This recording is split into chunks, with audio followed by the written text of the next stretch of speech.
Je, unaweza kufikiria kuamka kila asubuhi ukihisi kana kwamba una mpira wa pamba umekwama kwenye koo lako ambao huwezi kuumeza wala kuutema? Inakatisha tamaa sana. Kuishi na hitaji hilo la mara kwa mara la kukohoa koo katikati ya mazungumzo, kwenye foleni ya supermarket, kanisani, ukihisi watu wakikutazama wakidhani unaumwa, unaambukiza, wakati kiuhalisia unataka tu kuweza kuongea bila makohozi hayo yanayokukaba.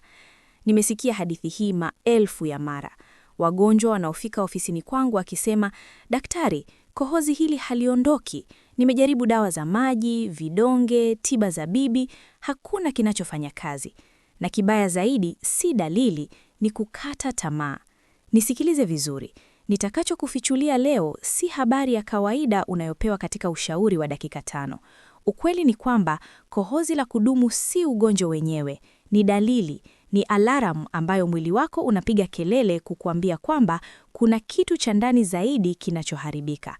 Na mpaka utakapotambua na kurekebisha sababu hiyo halisi, unaweza kutumia pensheni yako yote kwa dawa za maji na kohozi litaendelea kuwepo, likikuondolea sauti, faraja na amani. Kabla ya kuingia ndani zaidi kwenye suluhisho litakalo kuokolea maelfu katika gharama za matibabu za baadaye, nahitaji ufanye kitu kwa ajili ya afya yako sasa hivi. Jiunge, subscribe na chaneli na ubonyeze like, penda video hii.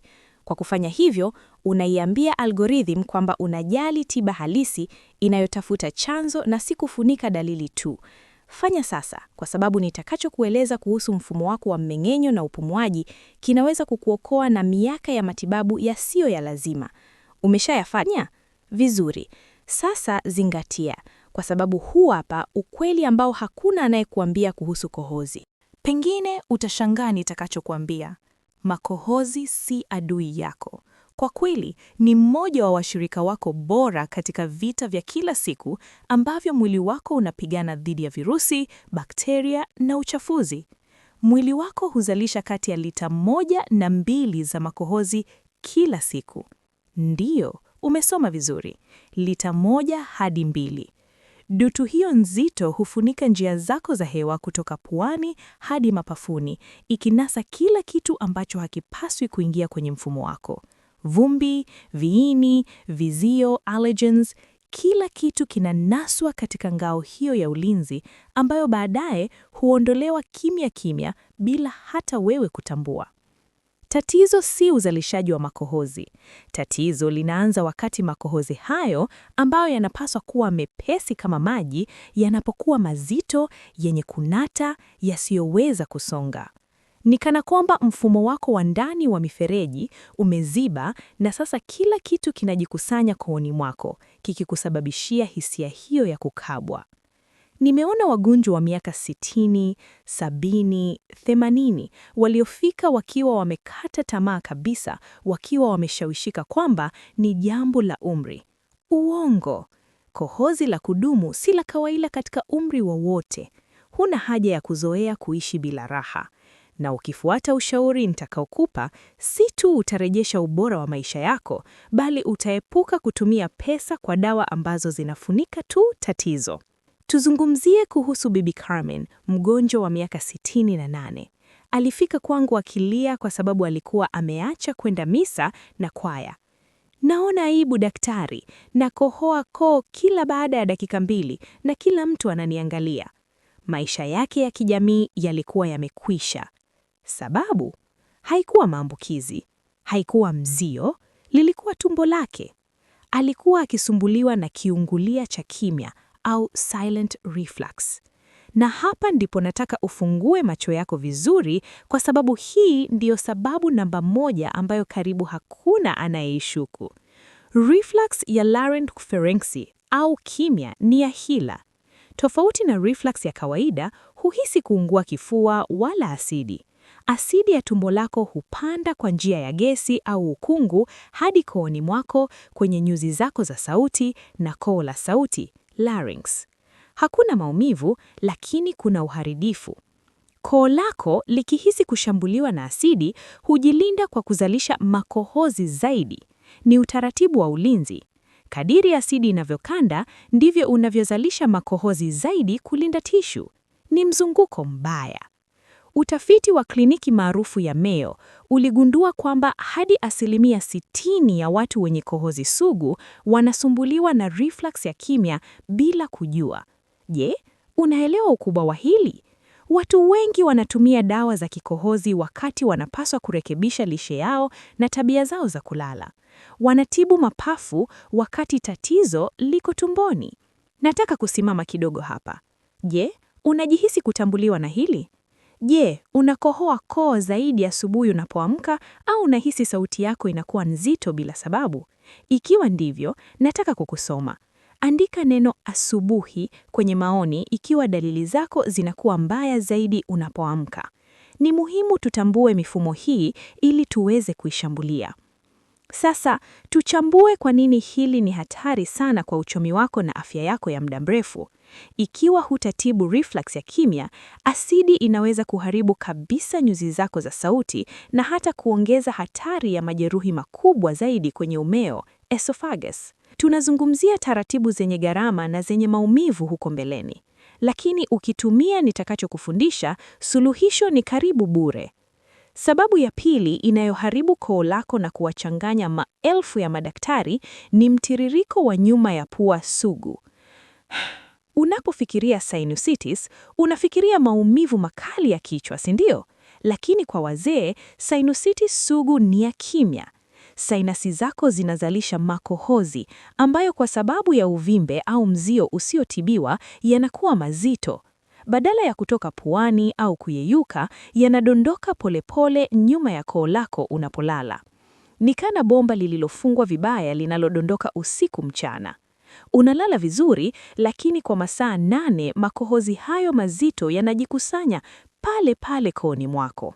Na hapa linakuja kosa kubwa linalofanywa na wengi, na nataka uweke hili akilini mwako.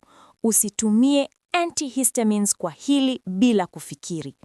Watu huenda duka la dawa, hununua dawa za mzio ambazo hukausha makohozi. Na nini kinatokea unapokausha kitu ambacho tayari ni kizito? Kinakuwa gundi, kinakuwa saruji. Bwana Raphael, mgonjwa wa miaka 73, alikuwa akitumia antihistamines kwa miezi 6. Kohozi lake lilizidi kuwa baya kiasi kwamba karibu alishindwa kupumua. Kwa kukausha makohozi, alifanya iwe vigumu kuyaondoa. Suluhisho halikuwa kukausha, ilikuwa kuyeyusha au fluidify. Ilikuwa kutia maji. Nilipomfundisha kufanya usafishaji wa pua kwa maji ya chumvi au saline solution, kitu kinachogharimu senti chache, maisha yake yalibadilika katika wiki 2. Aliacha kutumia pesa kwa vidonge visivyo na faida na akapumua tena vizuri. Unaona ninapotaka kufika? Tiba halisi si mara zote kuongeza kemikali zaidi mwilini mwako. Wakati mwingine ni kuelewa fizikia na kemia ya biolojia yako mwenyewe. Lakini kuna mkosaji wa tatu, ambaye labda unaye kwenye meza yako ya kitanda sasa hivi. Dawa. Ndiyo, vidonge hivyo mnavyomeza kwa uaminifu kwa ajili ya shinikizo la damu.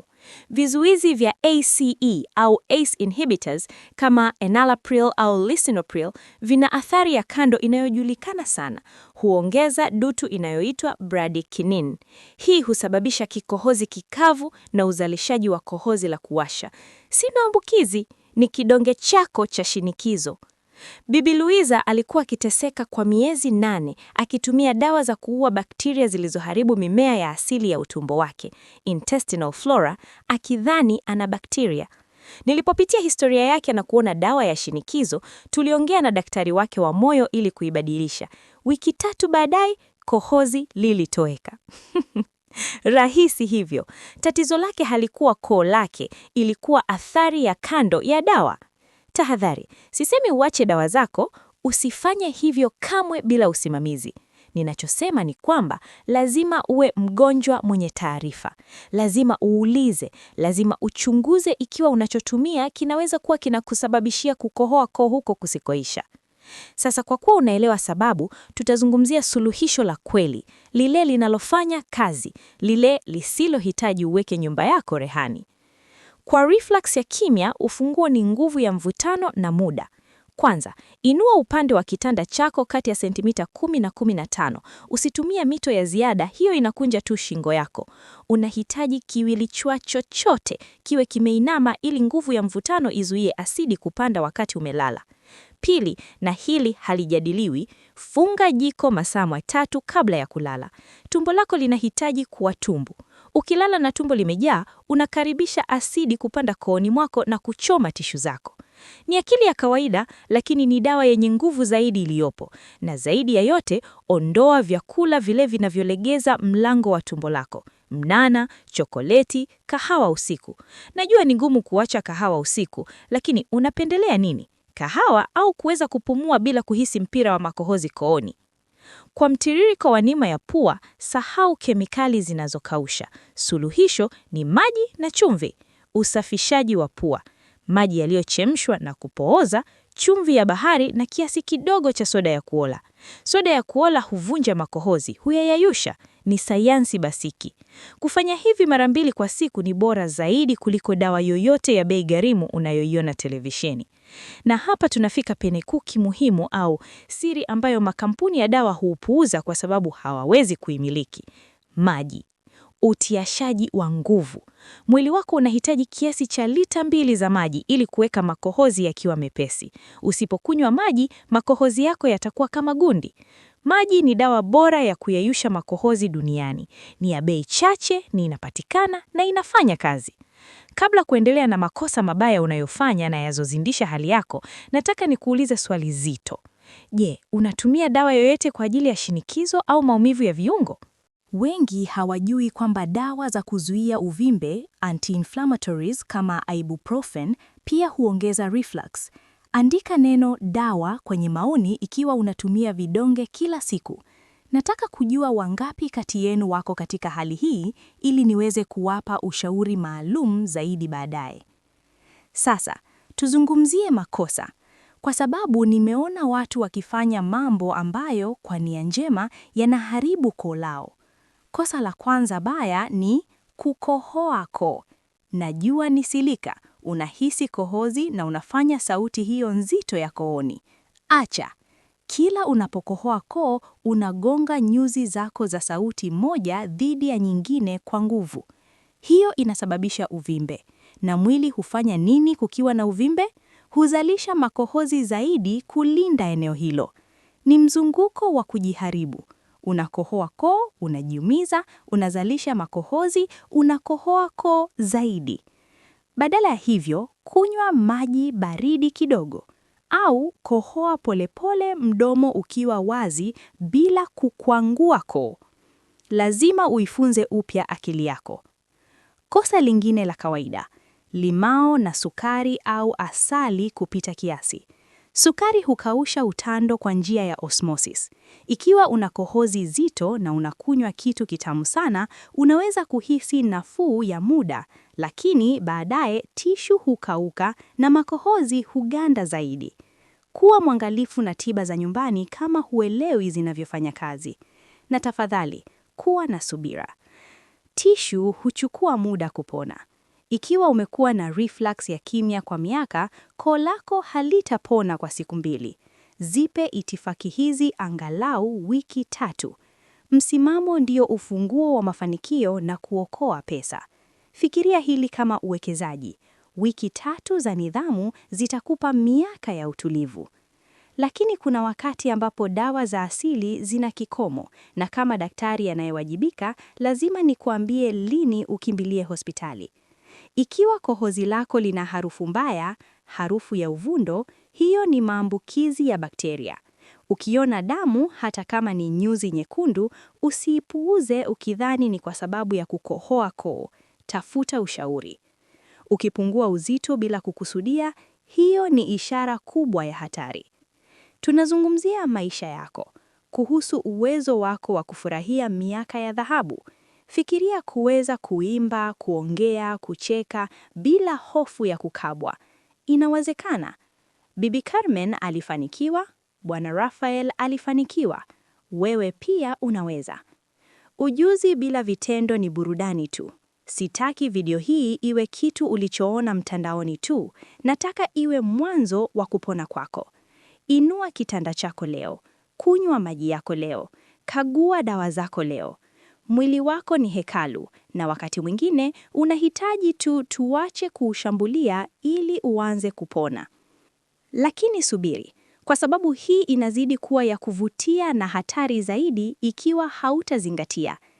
Nilikwambia kuhusu dawa za shinikizo, lakini kuna kundi lingine la dawa ambalo labda unalo kwenye kabati lako la dawa sasa hivi, na ni wahujumu wa kimya wa kweli, dawa za kuzuia uvimbe.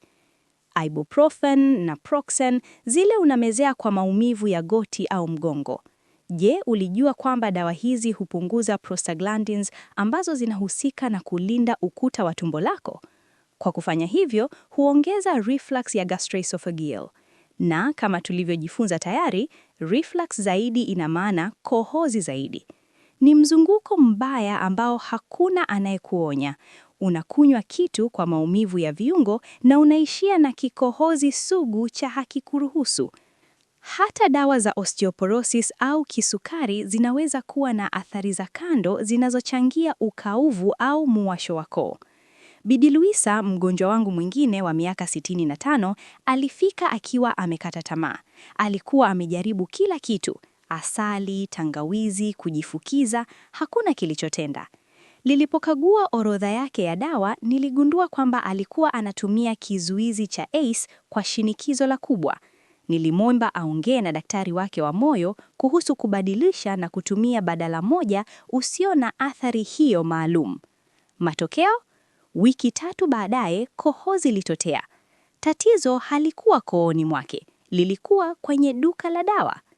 Tahadhari, hii ni muhimu uelewe.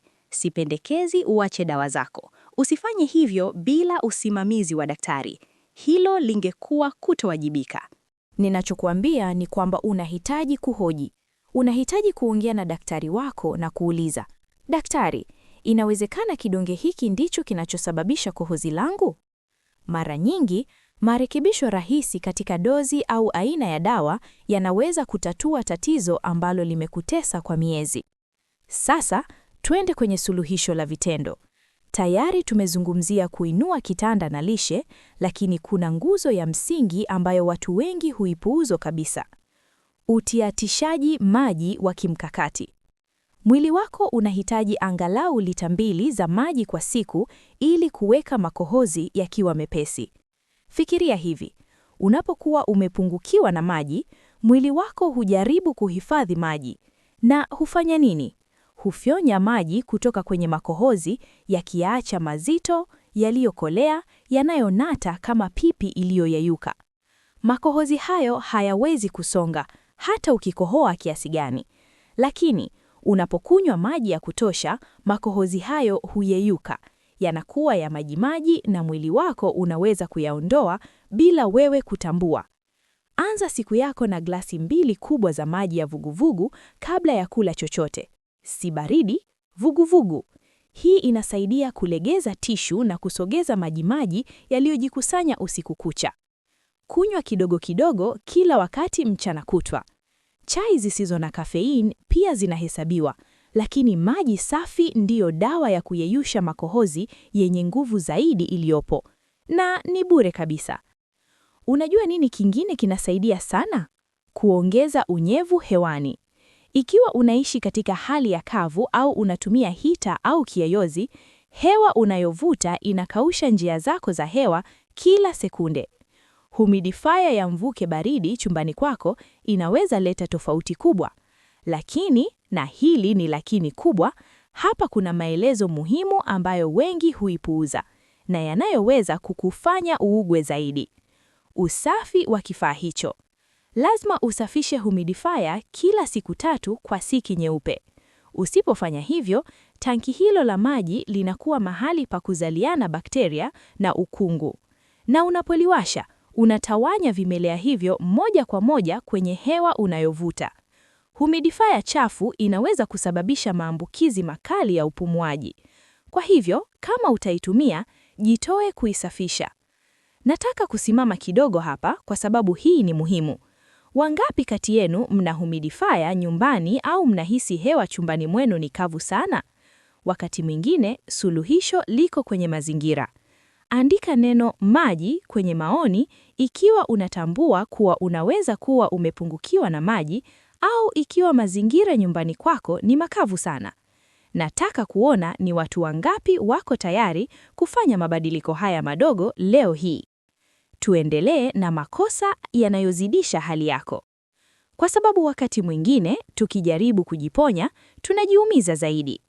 Kosa namba 1 na gumu zaidi kurekebisha ni kukohoa koo kila wakati. Najua inakatisha tamaa. Unahisi ule mpira pale na silika yako ni kusafisha koo kwa nguvu. Lakini kila unapofanya sauti hiyo ya kukwangua, unasugua nyuzi zako za sauti moja dhidi ya nyingine kwa nguvu. Hii inasababisha muwasho wa kiwewa. Mwili wako ili kulinda eneo hilo lililowashwa, hufanya nini? Huzalisha makohozi zaidi. Ni kama kujikuna mahali palipoumwa na mbu hadi kutoa damu. Inakupa nafuu sekunde moja, lakini kidonda kinakuwa kikubwa zaidi. Badala ya kukohoa koo, jaribu mbinu hii. Kunywa maji baridi kidogo. Ikiwa huna maji, jaribu kumeza mate kwa nguvu au kukohoa polepole, mdomo ukiwa nusu wazi, bila kulazimisha koo.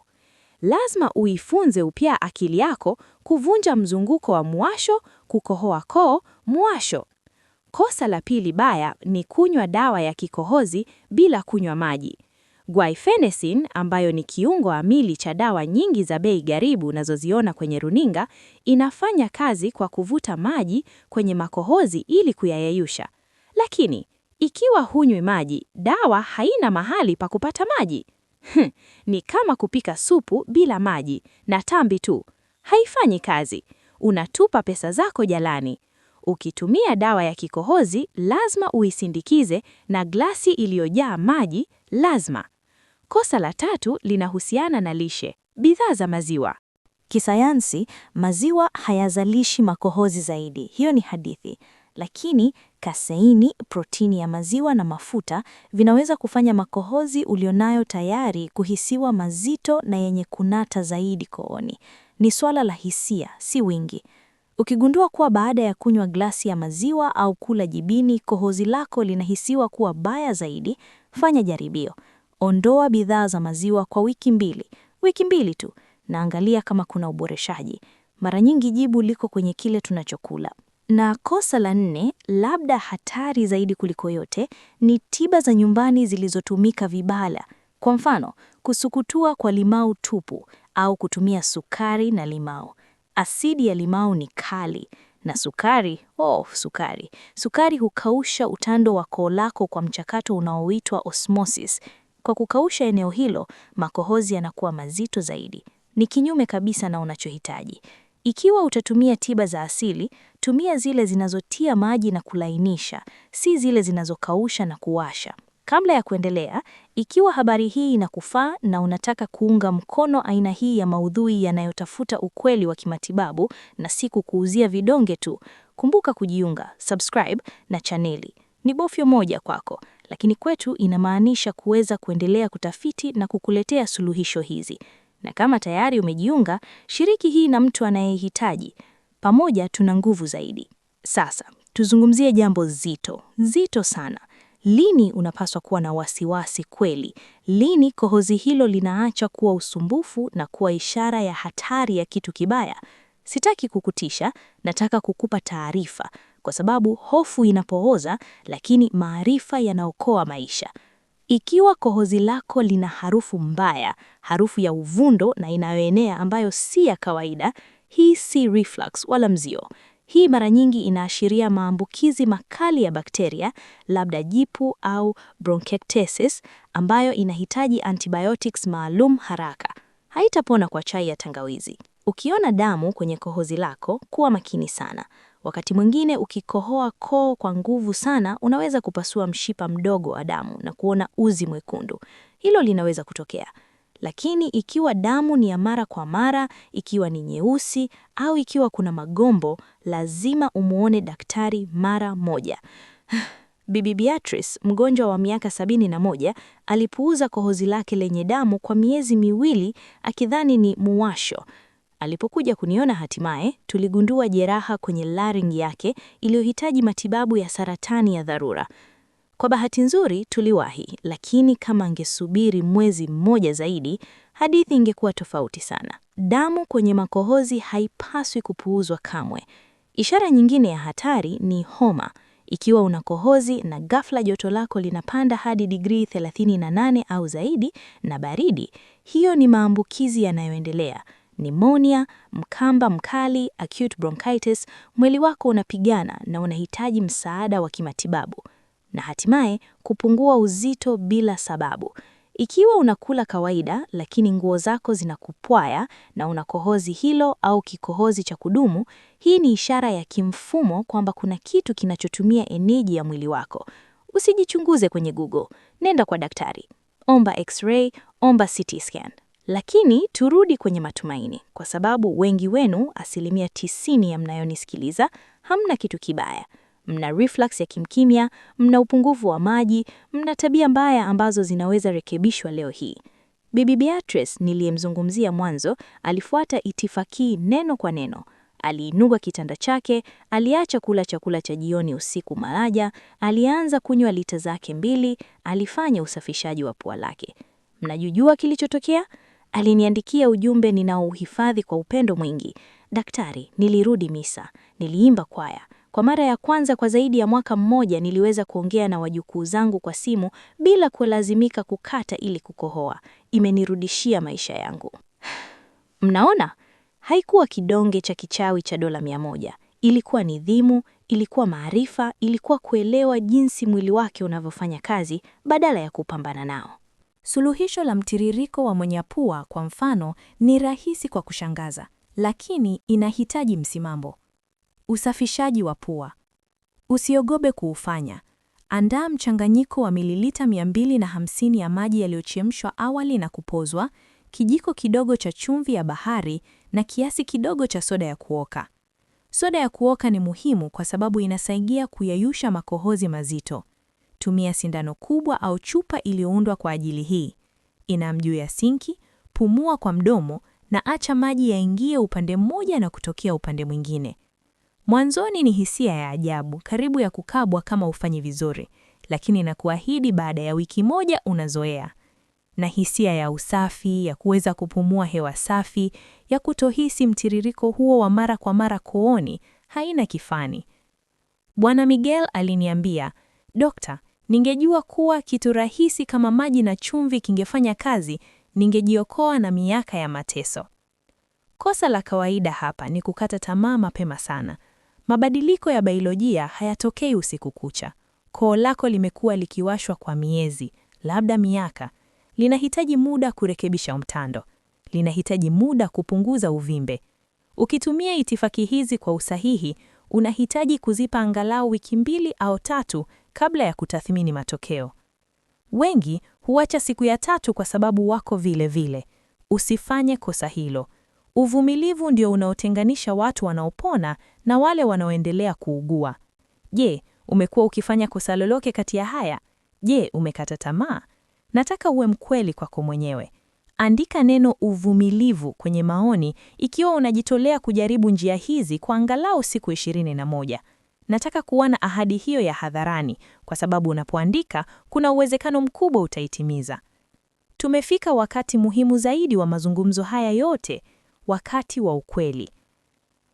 Kwa sababu habari yote niliyokushirikisha katika dakika zilizopita, sayansi yote kuhusu reflux ya kimya, utiatishaji maji na dawa, haimaanishi chochote kabisa ikiwa hutafanya uamuzi sasa hivi.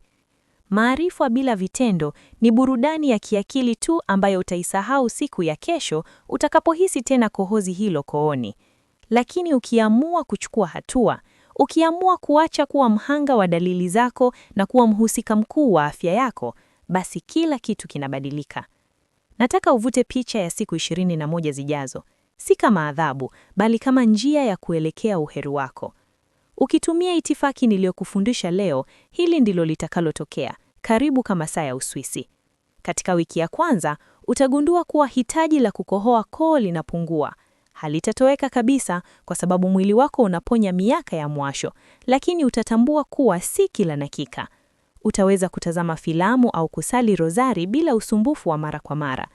Kufikia wiki ya pili, ikiwa umedumisha unywaji wa maji na kitanda kilichoinuliwa, kohozi litakuwa limepungua sana. Utahisi koo wazi zaidi, si zito sana. Na kufikia wiki ya tatu, utakuwa umerejesha faraja uliodhani imepotea milele. Lakini hapa kuna hatari. Adui mkubwa si bakteria, wala asidi, wala buvi. Adui mkubwa ni kutokuwa na msimamo. Nimeona mamia ya wagonjwa wanaoanza kwa hamu kubwa sana. Wanainua kitanda, wanakunywa maji, wanafanya usafishaji, na siku ya 4 kwa kuwa wanajihisi vizuri kidogo, wanakula chokoleti kabla ya kulala, au wanaacha kunywa maji, na kohozi linarudi kwa kisasi. Na kisha wanasema, "Dokta, njia yako haifanyi kazi." Hapana, kilichoshindikana ni ahadi yako. Fikiria hili. Umetumia pesa ngapi kwa mwaka uliopita kwa dawa za kikohozi zilizoahidi miujiza na hazikutimiza? $50, 100, zaidi? Makampuni ya dawa yanafurahi kukuuzia suluhisho za muda zinazofunika dalili, lakini zinadumisha ugonjwa, kwa sababu mgonjwa aliyepona ni mteja aliyepotea. Mimi sikuuzi chochote. Nakupa strategia ili uache kununua usichohitaji. Ninachokipendekeza ni uwekezaji wa pesa sifuri, lakini ni wa nia kubwa. Ni kubadilisha kidonge cha kimaji na tabia halisi. Tufanye mapitio ya mwisho ya siku yako mpya ili kusiwe na mashaka yoyote. Nataka kesho utakapofungua macho ufanye yanayofuatayo. Unapoamka, usikimbie mashine ya kahawa. Kunywa glasi 2 za maji ya vuguvugu. Tia maji utando huo uliokauka usiku. Chooni, fanya usafishaji wako wa pua kwa maji ya chumvi kama una mtiririko wa nyuma ya pua. Safisha kichujio cha mwili wako. Mchana kutwa, weka chupa yako ya maji karibu. Ikiwa unatumia dawa za shinikizo, ongea na daktari wako wiki hii, usiache kwa baadaye.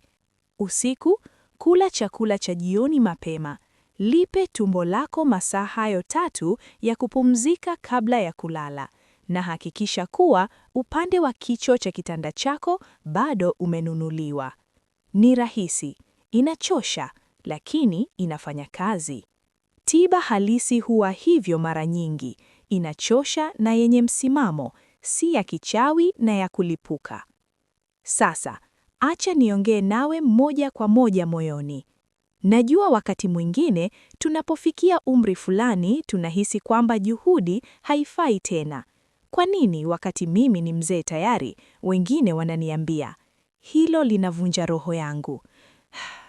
Mradi una uhai, una haki ya kuishi kwa heshima. Una haki ya kuimba bafuni, kucheka na wajukuu zako bila kukabwa, kuongea na marafiki zako bila aibu ya sauti hiyo nzito. Bibi Carmen alirejesha maisha yake ya kijamii akiwa na miaka 68. Bwana Rafael aliacha antihistaminizi akiwa na miaka 73. Hujachelewa kamwe kuambia mwili wako na kupenda na kuheshimu na nitakutunza. Ikiwa video hii imekupa matumaini ambapo hapo awali kulikuwa na kukata tamaa na kuomba fadhila ya kibinafsi, bonyeza like sasa hivi. Hii si kwa majivu, ni kwa sababu YouTube inahitaji kujua kuwa maudhui haya ni ya thamani ili iyaonyeshe kwa watu wengi zaidi wanaoteseka kimya kimya. Kuna mamilioni ya babu na bibi huko nje wanatumia pensheni yao kwa dawa zisizo na faida, wakijihisi wapweke na woga. Wewe unaweza kuwasaidia kwa kushiriki tu video hii katika makundi yako ya WhatsApp, kwenye Facebook yako na familia yako. Kuwa wakala wa mabadiliko. Kuwa mtu huyo anayemwambia rafiki yake, angalia, huna haja ya kuishi na kohozi hilo, sikiliza hii. Zaidi ya hayo, ikiwa umedhamiria kweli na afya yako na unataka kuenda hatua moja zaidi, fikiria kujiunga, subscribe na chaneli na kuwasha kengele. Kila wiki ninashiriki itifaki za tiba asilia zilizoelezewa kisayansi lakini kwa maneno rahisi kwa matatizo halisi. maumivu ya goti, kukosa usingizi, mmeng'enyo, mambo yanayotuhusu sote. Na kama unataka kuunga dhamira hii ya elimu na kuwa na ufikio wa moja kwa moja wa maswali na majibu, unaweza kujiunga na jumuiya yetu ya wanachama. Huko tunachimba zaidi na kuunda mtandao wa msaada wa watu ambao, kama wewe, wameamua kuchukua hatamu za afya yao. Bonyeza kitufe cha kujiunga, subscribe, ikiwa bado hujafanya. Ni bure na inaweza kuwa tofauti kati ya uzee uliojaa magonjwa na uzee uliojaa uhai. Kumalizia, nataka utafakari hadithi ya Bibi Beatrice na umuhimu wa ishara za hatari. Usiwe na wasiwasi kupita kiasi, lakini jiangalie. Mwili wako una heshima. Ikiwa kitu kinanuka vibaya, ikiwa kuna damu, ikiwa kuna homa, usikilize. Usikifunike kwa kidonge. Tafuta msaada.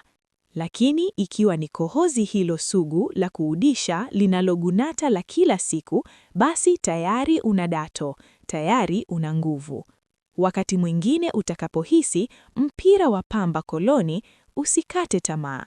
Tabasamu kwa sababu sasa unajua ni nini. Unajua ni tumbo lako linaomba msaada, au pua yako inaomba kusafishwa, au mwili wako unaomba maji, na unajua hasa la kufanya. Usiruhusu kohozi likuibie hata dakika moja zaidi ya furaha. Usiruhusu aibu ikufungie nyumbani. Ulimwengu unahitaji sauti yako, unahitaji hadithi zako, unahitaji uwepo wako. Hivyo basi, mpango wako ni upi? Je, utainua kitanda leo? Je, utanunua chumvi ya bahari na soda ya kuoka? Je, utaweka kengele ya kunywa maji? Andika kwenye maoni na jitunza ikiwa unakubali changamoto ya kubadili afya yako ya upumuaji na mmeng'enyo. Nataka kuona maoni haya yamejaa azimio. Nataka kuona jeshi la wazee waliowezeshwa, waliotaarifa na wenye afya. Jitunze sana. Heshimu mwili wako kwa kutambua sababu halisi ya symptoms zako badala ya kuzifunika tu. Na kumbuka kuwa kila hatua unayopiga kuelekea kuelewa biolojia yako, kila glasi ya maji unayokunywa, kila usiku unaolala vizuri ni tendo la upendo wa kina kwako mwenyewe na kwa maisha yako ya baadaye. Tutaonana kwenye video inayofuata ambapo tutaendelea kuchunguza siri za afya kamili na maisha yasiyo na usumbufu usio wa lazima. Uwe na wiki isiyo na kohozi, iliyojaa uwazi katika sauti yako na amani katika maisha yako. Baraka kwako na kwa familia yako yote.